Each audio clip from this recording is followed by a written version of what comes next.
Glória a Deus, boa noite, igreja, paz do Senhor, amém? Glória a Deus, igreja linda. Igreja, como o pastor falou, eu venho, metade de mim, a pastora ficou em casa, ela está recente de uma cirurgia, e ela está se recuperando, e a gente veio com o Rafa, meu filho, o Gui, e é um privilégio vir aqui na cidade para cultuar junto com os irmãos, amém? Que Deus possa falar o teu coração nessa noite, eu creio que é uma noite especial. Como o pastor falou, é algodão que chama, pastor, é algodão que chama aquela outlet ali? Eu tenho uma família aqui, que mora ali em Santa Branca, a minha mãe tem uma casa ali, de vez em quando a gente vem visitá-la, e aí uma dessas visitas eu estava lá, comprando alguma coisa com a camisa Avante Tropa, e só que a igreja não estava numa fase tão boa, estava num caos, e daqui a pouco eu escuto uma voz atrás de mim falando, você é da Bola de Neve? Aí eu olhei bem devagar assim, falei, sou, e era o casal abençoado, em nome de Jesus, obrigado, Deus tem usado vocês como ferramenta, e a partir disso a gente criou um vínculo, nosso coração se conectou, e para a glória de Deus, nós vamos viver muitas coisas juntos, amém, igreja? Amém. Feche seus olhos, em nome de Jesus, eu quero fazer uma oração. Senhor Deus, nós damos graças a Ti, glorificamos o Teu nome, porque o Senhor é soberano sobre todas as coisas. Cultuá-lo para nós é muito mais do que um desejo, é um privilégio, é o reconhecimento que temos de estarmos diante do Rei dos Reis, o Criador de todas as coisas, que nos ama e nos separou para um tempo especial. Por isso nessa noite eu oro para que o Senhor faça disso muito mais do que um culto, e uma noite marcante em nossas histórias.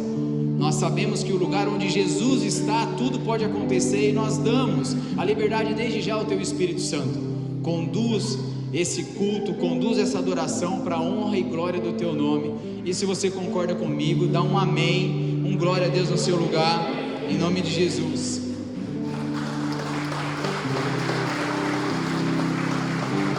Aleluia.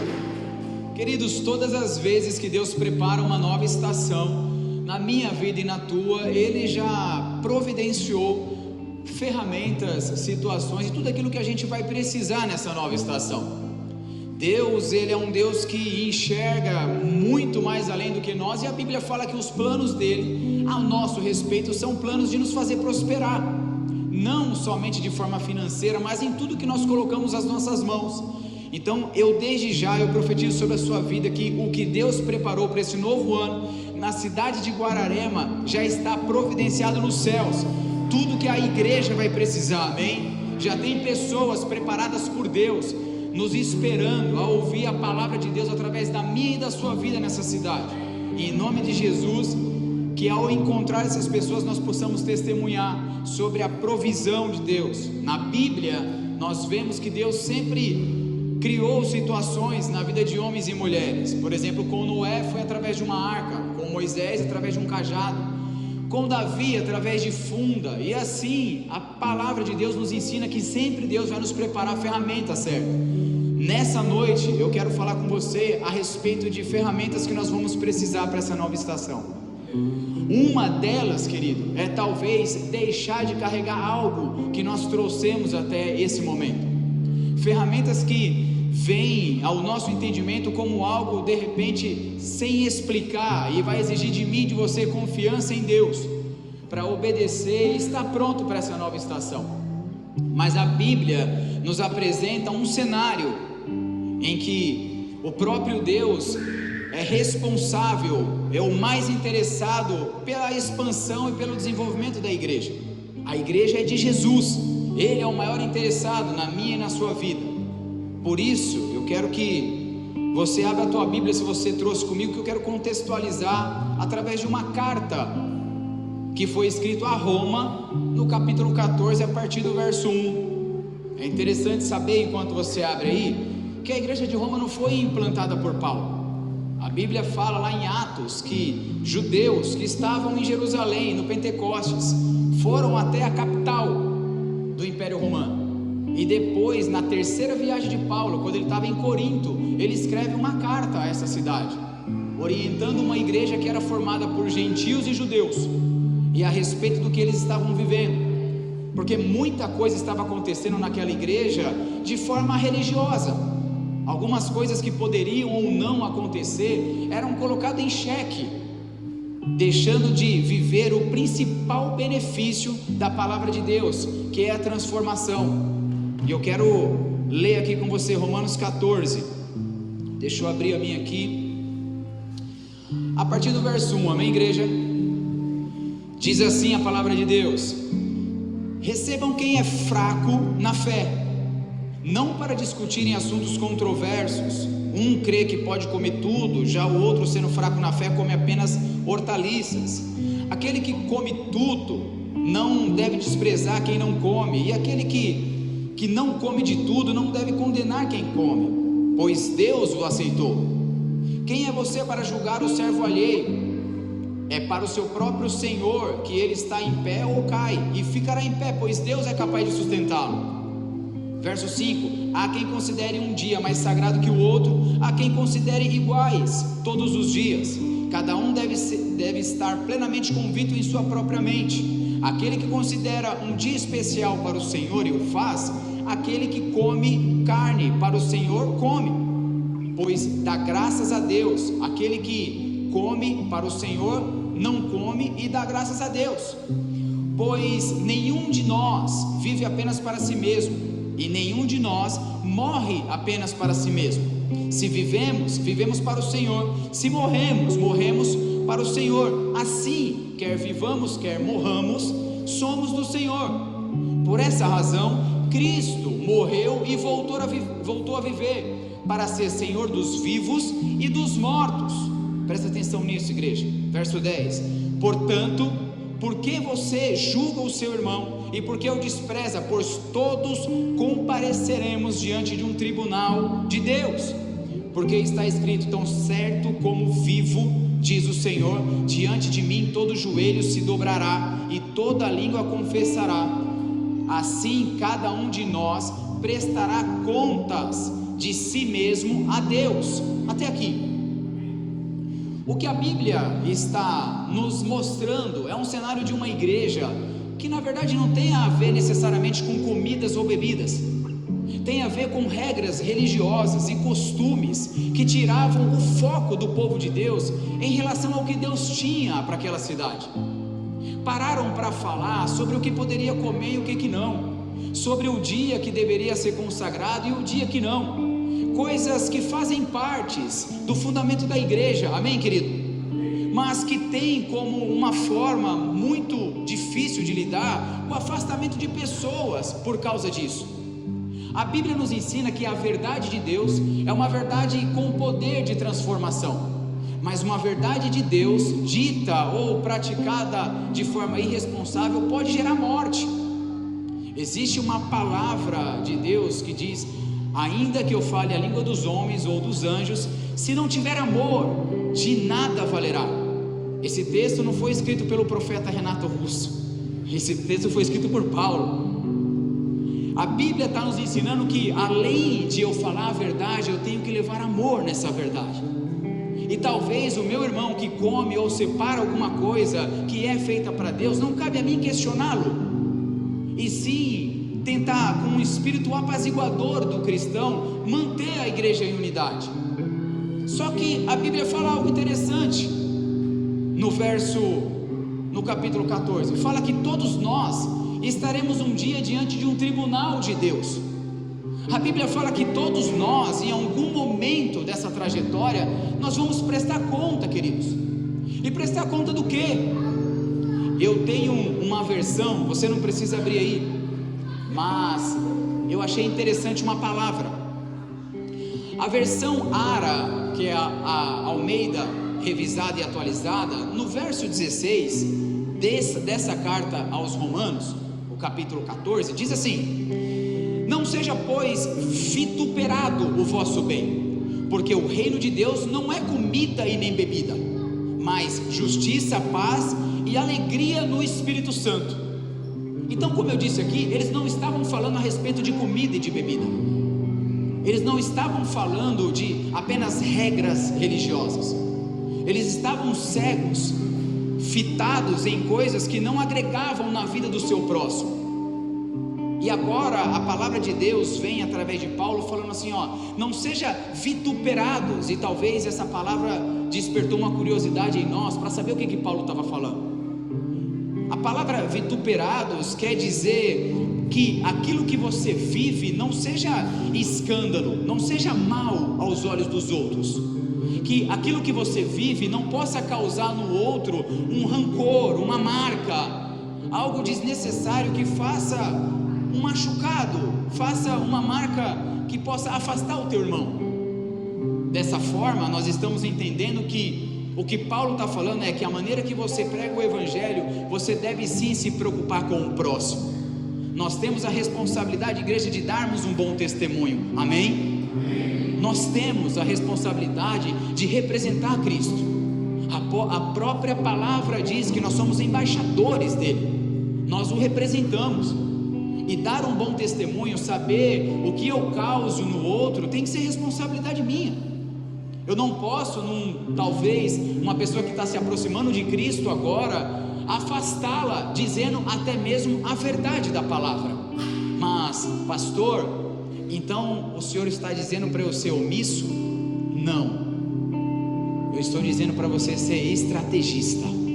Talvez uma das ferramentas da próxima estação é ser como Paulo. Me fiz como judeus a fim de ganhar os judeus, me fiz como os sem leis a fim de ganhá-los para Cristo.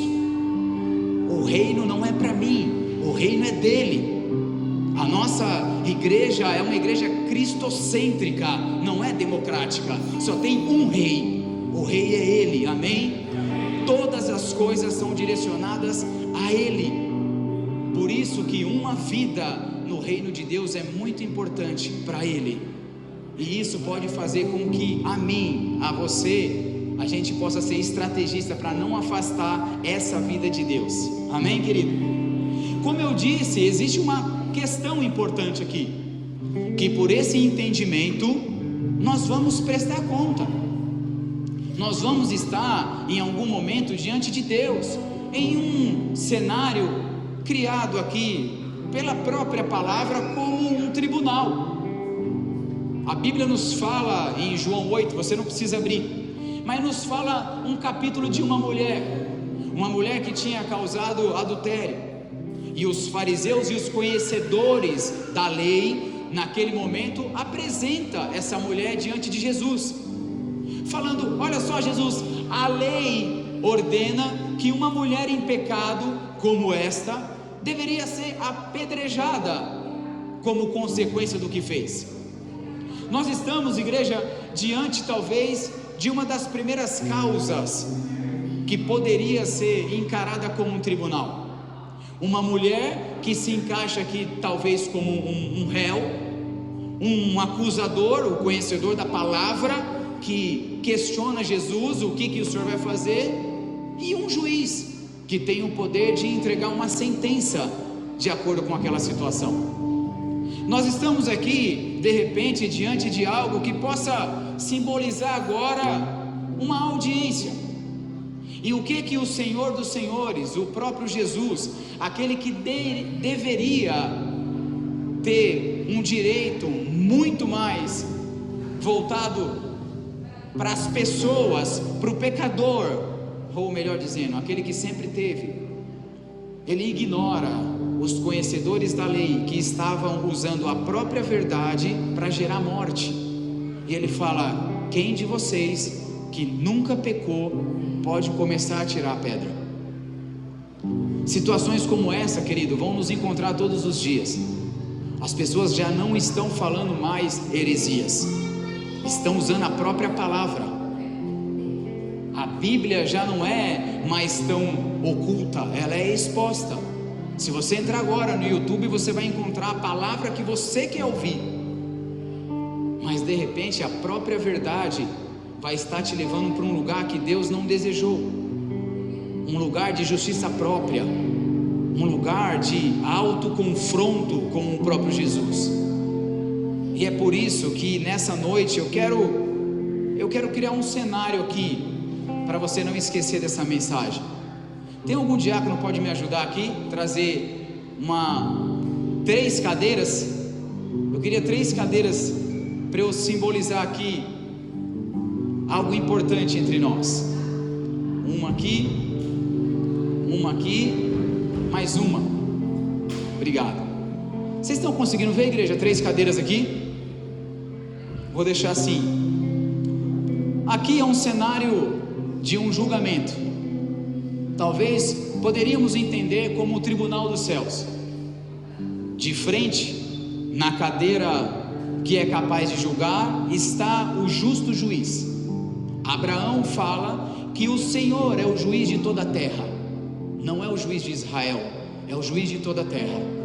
Por isso, nós encontramos aqui o justo juiz, que julgará as minhas e as tuas decisões no dia do juízo final. A Bíblia nos ensina também que existe alguém que está intercedendo por mim e por você. Esse alguém é um advogado fiel chamado Jesus Cristo. A Bíblia ensina que ele não deixa de interceder por mim e por você.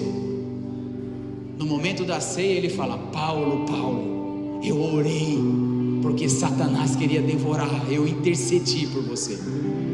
A Bíblia está nos apresentando e nos dando uma convicção que o diabo está ao nosso derredor, mas existe um Jesus incansável intercedendo e orando por mim e por você. Amém?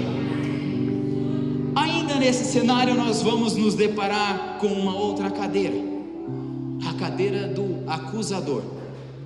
O inimigo das nossas almas é citado lá em Apocalipse como o acusador, na sua palavra original, Satã, que anda em círculos em volta de nós, encontrando alguma coisa que ele poderia nos condenar ou nos apontar. E existe, como todo julgamento, deveria ter uma 4ª cadeira aí, a cadeira do réu. Quem representa essa cadeira hoje, igreja? Eu e você. Amém? Essa palavra não é para te assustar. Essa palavra é para trazer a convicção que muitas pessoas ou alguns de nós enxergamos a vida de uma maneira natural, mas existe a todo tempo uma guerra celestial tomando decisões eternas ao meu e ao seu respeito. E o que eu venho trazer aqui é uma palavra de vida para te afirmar que existe uma guerra espiritual disputando pela minha e pela sua vida. Você tem um enorme valor para Cristo, amém, querido? Você é disputado nas regiões celestiais. A Bíblia vai nos apresentar em 2 Coríntios, porque importa que todos nós compareçamos perante o tribunal de Cristo, para que cada um receba segundo o bem ou o mal que tiver feito por meio do corpo. Então o que Paulo está falando é que todos nós, não vai passar ninguém batido, todos nós vamos apresentar a Deus o bem e o mal que fizemos. Nós entendemos que por se apresentar de maneira em tribunal, pode ter algumas coisas que nós causamos de forma dolosa ou culposa, pode ter alguns pontos em nossas vidas que nós cometemos aquilo que Paulo fala: o bem que eu quero fazer não faço, mas o mal que eu não quero eu acabo cometendo. Mas nós seremos julgados por esse mal que nós estamos cometendo, mesmo que de forma dolosa ou culposa. O que a Bíblia nos ensina é que o réu, em Romanos 3, 23, ele começa com uma culpa e não com uma defesa.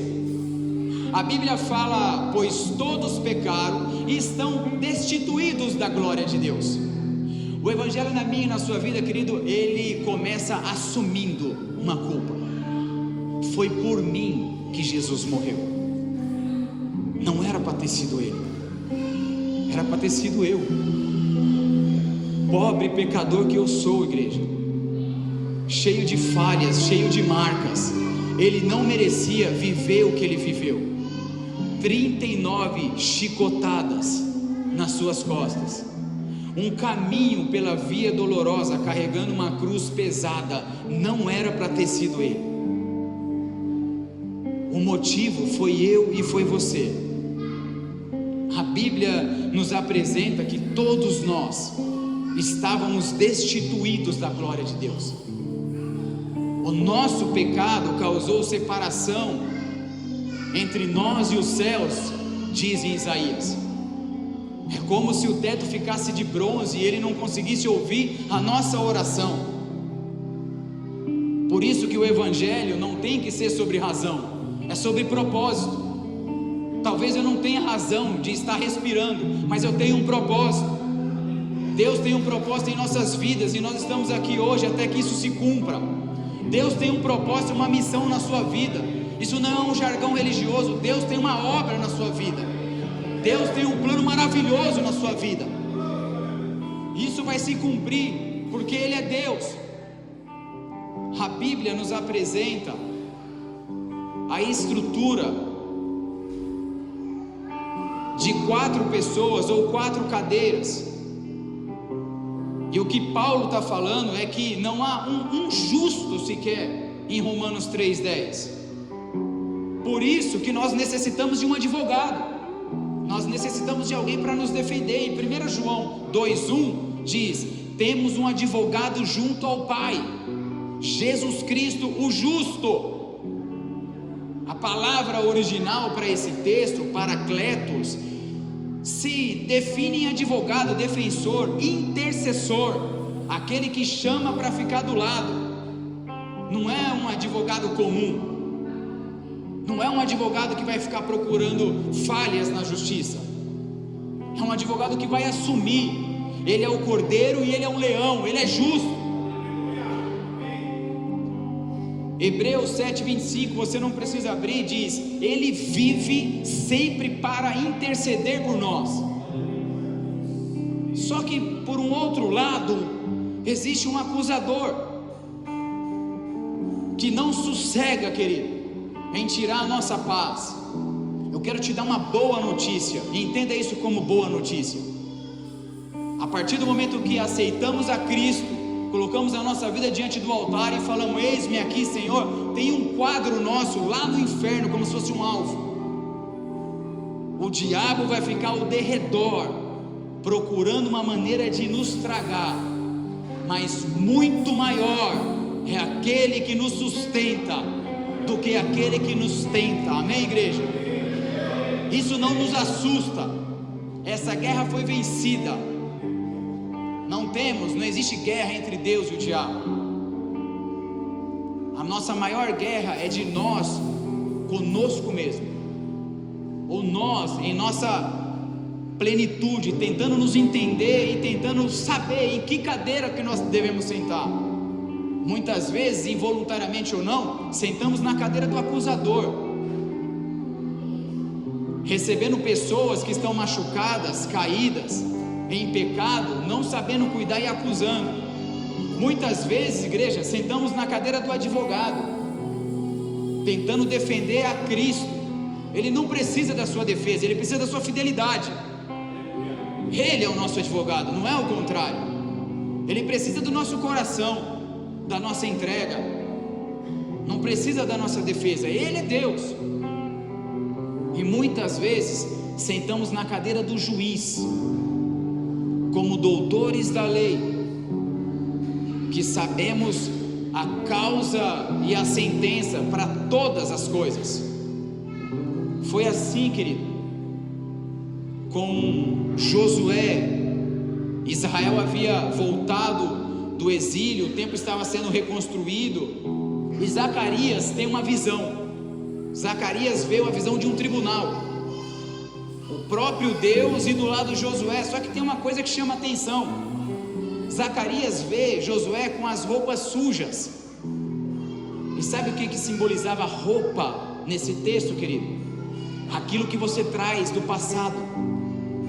A Bíblia está falando que Israel havia passado cerca de 70 anos no exílio, por causa da idolatria, por causa da rebeldia, desobediência a Deus, Deus permitiu com que Israel fosse vencido, e o povo passa por um exílio. Acabou o exílio, agora Josué está na reconstrução, só que as roupas estão sujas das marcas do passado, e a primeira coisa a ser levantado contra ele é Josué vestido de roupas impuras, Zacarias 3:3.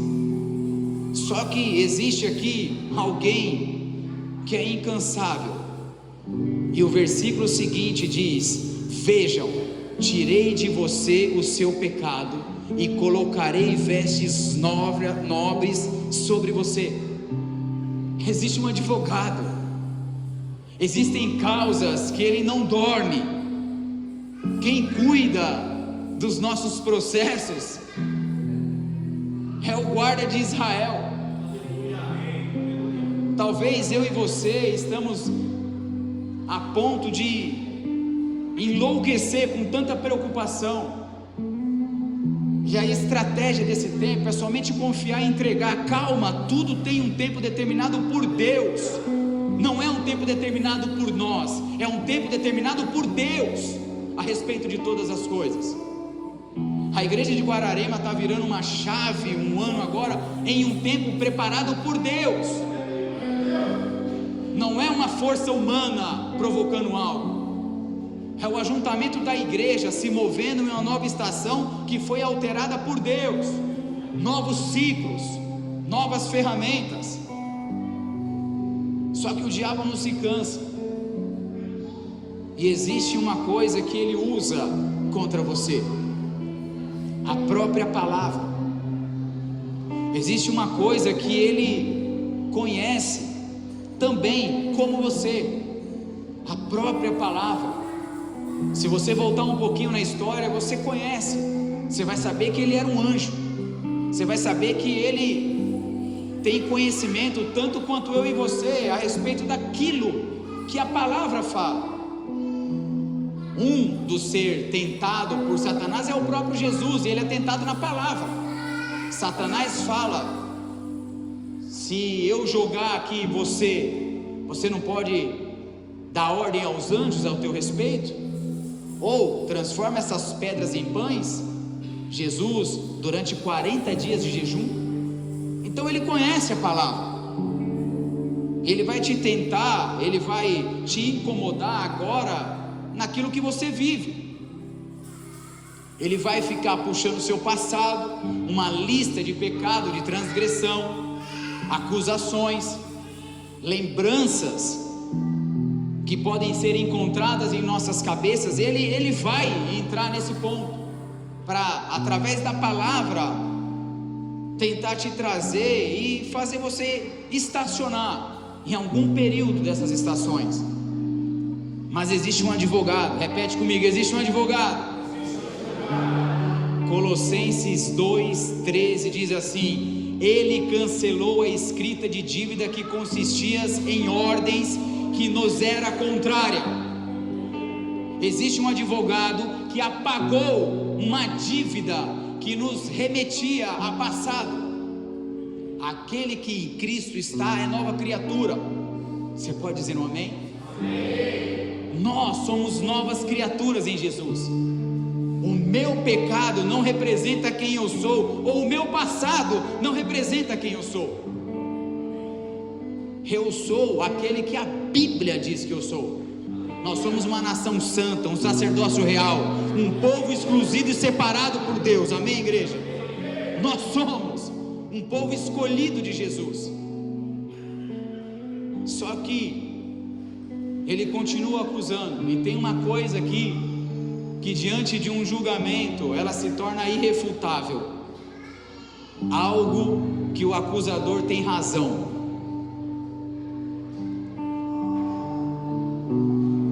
Ficou curioso, né? Ele está falando a verdade.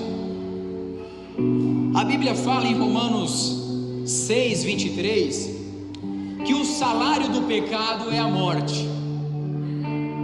A Bíblia fala que uma vez pecadores, nós deveremos assumir uma consequência por esses pecados. Ainda que eu e você tenhamos nos arrependido, não está falando sobre uma cláusula extra, está falando que o salário do pecado é a morte.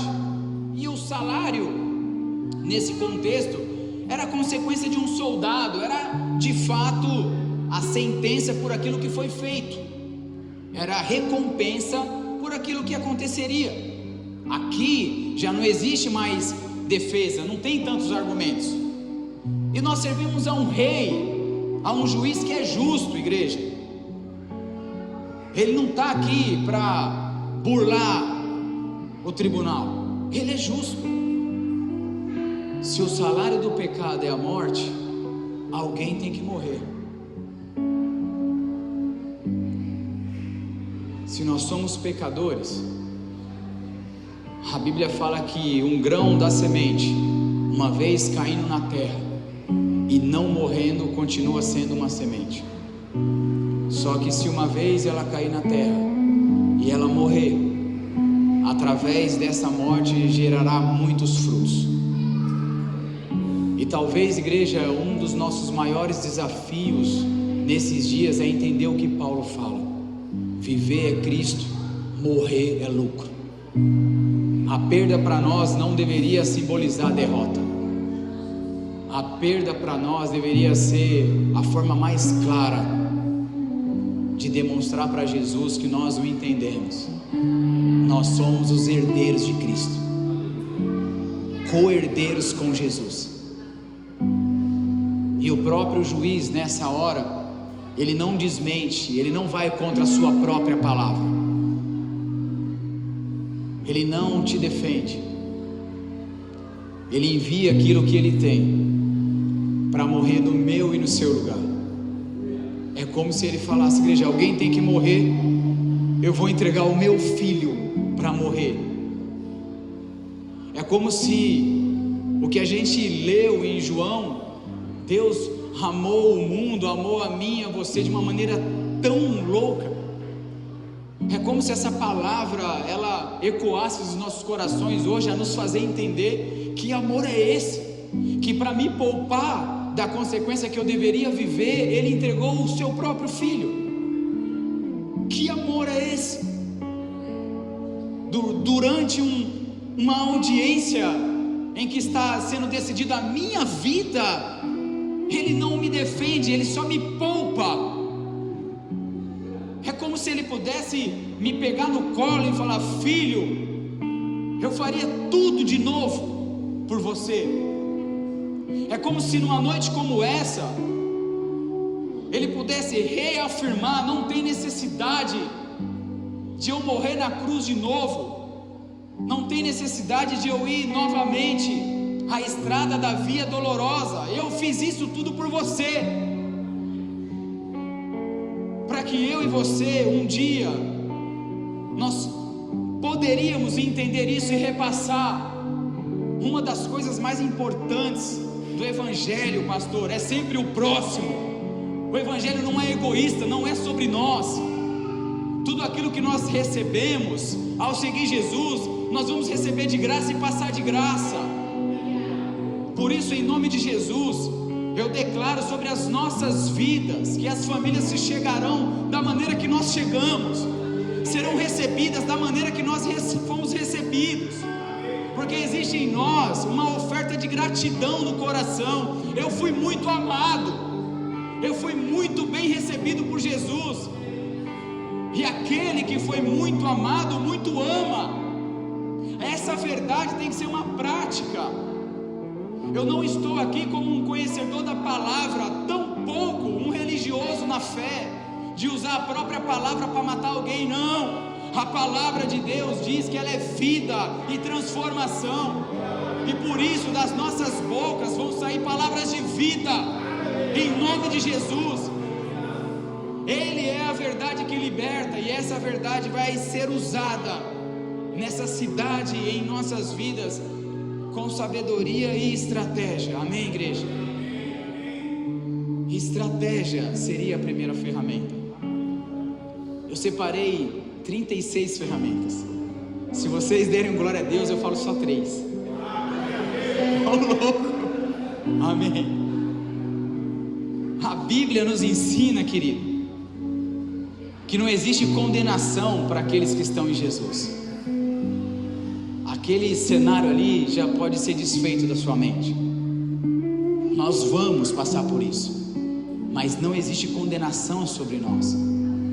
O sangue dele nos livrou.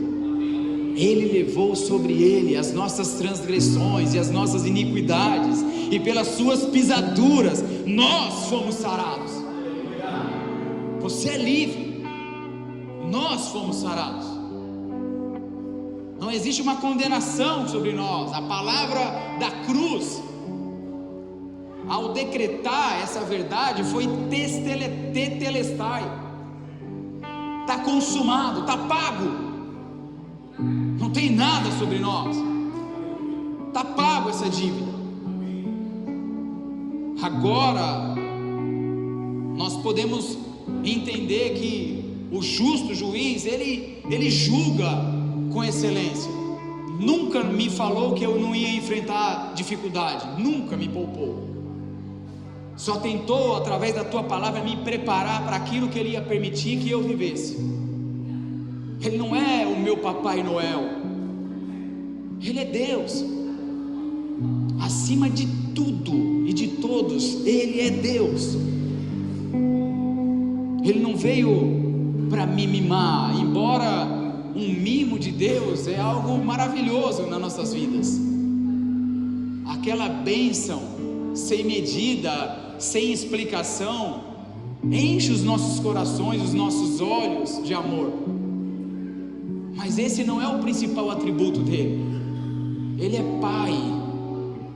E porventura um pai, vendo um filho com fome, não daria pão, daria pedra? Não, ele é pai. Ele sabe o que eu e você nós enfrentamos. Ele é pai. Ele sabe, ele conhece o nosso deitar, o nosso levantar. Ele é pai.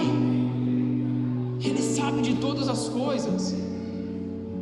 E por isso, querido, a segunda ferramenta ou estratégia dessa próxima estação é viver uma confiança em Deus. O salmista fala sobre confiança no capítulo 37, ele fala: entregue o seu caminho ao Senhor, confia nele e ele agirá. Então confiar é uma prática, não é uma frase. Confiar é entregar. Eu só entrego se eu confio. Confiar, igreja, ainda que tão óbvio, é muito difícil de se viver a confiança, porque quando está saindo do nosso controle, nós queremos resolver. Deus tem uma palavra para cada um de nós, e muitas vezes nós nos encontramos como um acelerador dessa palavra. É Deus que falou que ia acontecer. Então, entre a promessa e a realização da promessa é com Ele. O meu papel e o seu é ficar, permanecer até que a promessa aconteça. O meu papel e o seu é ficar no lugar que Ele espera. Como Ele disse na criação da igreja: fiquem em Jerusalém até que venha do alto o poder. A igreja tinha uma missão. A igreja ia expandir. E Jesus sobe aos céus, os discípulos ficam perdidos sem saber o que fazer. Eles tinham uma palavra: Jesus vai voltar. E o que eu faço com uma palavra? Jonas também tinha uma palavra. Homens de Deus que receberam palavra não souberam o que fazer com a palavra.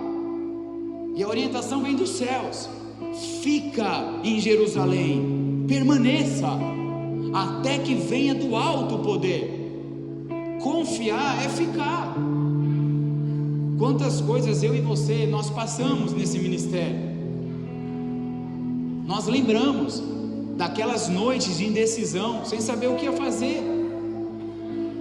Não tem explicação, a conta não fecha. O que está acontecendo? Será que meu tempo acabou? E glória a Deus pela sua vida. Glória a Deus pela sua vida, que escolheu permanecer naquilo que Deus tinha te falado. Muitos saíram e eles não são condenados. Talvez ouviram uma palavra de Deus que nós não ouvimos, e por não ouvirmos, ficamos. Não vamos sentar na cadeira errada agora de julgar. Não, cada um tem o seu relacionamento com Deus. E dessa forma, igreja, Provérbios 3:5 diz: confie no Senhor de todo o seu coração e não se apoie em seu próprio entendimento. Reconheça o Senhor em todos os seus caminhos e Ele endireitará as suas veredas. Isaías 26:3-4: tu conservarás em paz aquele cujo propósito é firme, porque em ti confia. Confie para sempre no Senhor, pois o Senhor, somente o Senhor, é a rocha eterna. Jeremias 17:7 diz: bendito o homem que confia no Senhor, cuja confiança nele está, porque ele será como uma árvore plantada junto às águas, que se estende as suas raízes para o ribeiro, não receia quando vem o calor, porque as suas folhas estão sempre verdes. Aleluia! Confiar, igreja, é saber que a palavra de Deus a respeito de mim e de você não é aquela que mesmo em terra seca vai subir como um renovo. Não, essa profecia de Isaías é uma profecia messiânica, está falando do Messias, está falando de Jesus, não está falando de mim, de você. O único que tem poder de frutificar em terra seca é o próprio Jesus. A palavra para mim, para você a respeito disso, Ele disse: eu sou a videira, vós são os ramos, e meu Pai é o agricultor. Aquele que estando em mim dará fruto. Permanecer em Jesus. Confiar é permanecer, até que do alto venha poder. Você não precisa abrir, querido, mas existe um propósito em tudo isso que nós estamos vivendo. A Bíblia diz em Efésios 2, o verso 10, porque nós somos a criação de Deus realizada em Cristo Jesus, para fazermos boas obras, as quais Deus preparou de antemão para que nós a praticássemos. Eu tentei falar aqui alguns textos e de repente criar um raciocínio na sua cabeça só para falar que existe um propósito em você estar aqui hoje. A gente está aqui para praticar a palavra de Deus.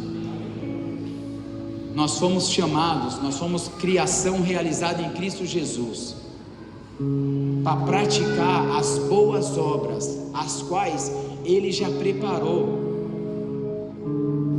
O que se espera de mim e de você hoje, querido, é talvez menos alternativas e mais tomadas de decisão. Talvez nós estamos criando situações onde já tem opção. Jesus disse: eis que eu estou à porta e bato, se você abrir eu entro. Não tem outra opção, a gente abre ou a gente não abre. Ele fala: eis que coloco diante de vós vida ou morte, o que vocês vão escolher? Ele já deu as opções. E Ele espera da igreja que seja uma igreja decidida. Eu não estou falando de bola de neve, não, estou falando da igreja de Cristo. Pessoas como eu e você, que têm encontrado na dificuldade alguma forma de criar uma opção para deixar de viver a dificuldade. Não, a dificuldade nos fortalece. Para que a gente quer acabar com o deserto se o deserto fortalece a gente? Eu vou ficar o tempo que for no deserto. Deus é bom, Ele é meu Pai, Ele sabe o que eu estou passando. Ele mandou alimentar Elias numa caverna. Porventura Ele não olharia para mim e saberia o que eu preciso? Ele tem a medida certa para cada um de nós. E confiar expressa de nós esse tipo de comportamento. Estou convencido de que aquele que começou a boa obra em vocês vai completar até o final de Cristo Jesus. Filipenses 1:6. Ele vai cumprir. Eu estou aqui agora entrando no final. Esse pessoal também combinou comigo, depois me passa o Pix. Eu estou aqui, igreja, com o coração aberto para agradecer ao pastor Henrique, à igreja, por tudo isso que nós estamos vivendo junto. Mesmo alguns quilômetros de distância, a nossa família é uma só. E não tem sido dias tão fáceis, como você deve saber. Mas é um privilégio olhar um exército de Deus disposto a permanecer naquilo que Deus preparou para nós. Nós temos uma promessa, amém? Nós temos uma palavra de Deus. E em nome de Jesus, essa palavra vai nos fortalecer durante a jornada. Talvez os dias possam se prolongar um pouco mais. Talvez aquilo que nós esperamos não venha da forma que nós esperávamos. Mas isso tem provado a nossa fé e fazendo de cada um de nós cooperadores do reino. Eu oro para que da sua vida e da minha possa sair testemunhos que edificam vidas e famílias. Que a gente possa curar no meio da jornada. Que as nossas palavras, vinda de Jesus, possam ser luz para aqueles que estão em trevas. E em nome de Jesus a gente possa viver o que Josué falou no final da sua jornada. Um líder que talvez não se achava tão preparado. Moisés conduz um povo do deserto. Quando chega aos 45 do segundo tempo de herdar aquilo que foi prometido a Abraão, a terra prometida, a terra que emana leite e mel, a Bíblia fala em Josué 1:1, Moisés, o meu servo, agora é morto. Talvez situações como essa tenham nos colocado à prova. Aquilo que me trazia segurança, aquilo que me trazia conforto, acabou. Aquilo que para mim era um espelho, já não existe mais. E a Bíblia fala que vem uma palavra de Deus a Josué: seja forte, seja corajoso. E a última ferramenta para a próxima estação, igreja, é coragem. Sejamos fortes, sejamos corajosos. A trajetória de Josué não foi uma trajetória somente de vitória, não foi. Tiveram algumas decepções, tiveram algumas perdas. Só que Josué chega no final da sua trajetória e o povo está começando a procurar outros deuses. O povo está começando a questionar Josué. O povo está começando a falar algumas coisas, colocando Josué em prova. Está começando a duvidar do teu chamado. Talvez o Espírito Santo vai fazer você lembrar agora de algumas situações em que até você mesmo se perguntou: é isso mesmo que Deus tem? Será que eu estou no lugar certo? Por que a situação está tão difícil? Será que eu estou insistindo em algo que não é para mim?